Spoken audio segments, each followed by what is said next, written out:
Welcome back to Primetime News. Special welcome to folks on OneSpotMedia.com. Up first this evening, Jamaicans have been left in a state of shock after a 5.3 magnitude earthquake rocked the country today. While there are no confirmed reports of injuries or structural damage, fears linger about the spike in seismic activity in the island over the past year. Romardo Lyons reports. Many Jamaicans were jolted awake Friday morning by shaking as a 5.3 magnitude earthquake a little after 8 o'clock shook the island. The earthquake unit says the epicenter was located approximately 6 kilometers northeast of Golden Spring in St. Andrew. But the Office of Disaster Preparedness and Emergency Management, ODPEM, says there have been reports that it was felt right across the island. We have one report coming out of Donington Castle in St. Mary of a house there suffering some cracks.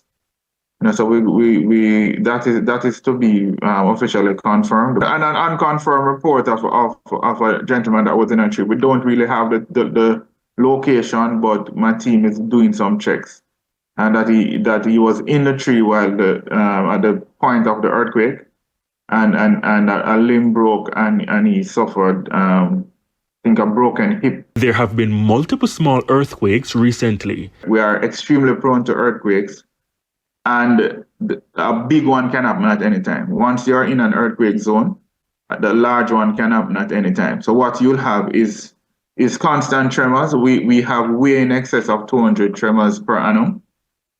Some are felt, some are not felt. We have had, I think, today 10 felt earthquakes since the start of this year. Still, several people across the corporate area described today's earthquake as frightening. I was home.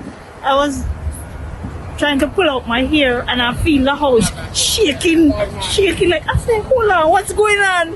I hear some rumbling, but it was really hard. It's short.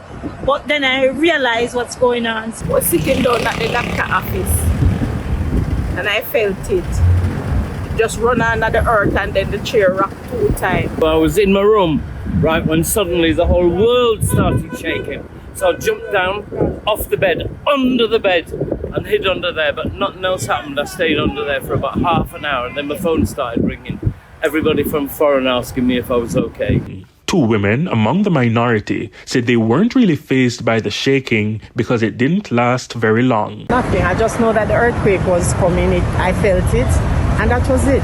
If it persists, I move accordingly, go under the table or stand within the door jam. But it wasn't as traumatizing as the first one. So it was go downstairs and go over the assembly park. Now, in previous cases, even after the earthquakes, shaking continued, not physically, but mentally. Psychologist Dr. Leakim Samaj says that's completely normal. It is something that stays with you for quite some time. You keep imagining everything you hear and feel. You keep imagining that it's more earthquake, as we know that, yes, the tremors can continue for days.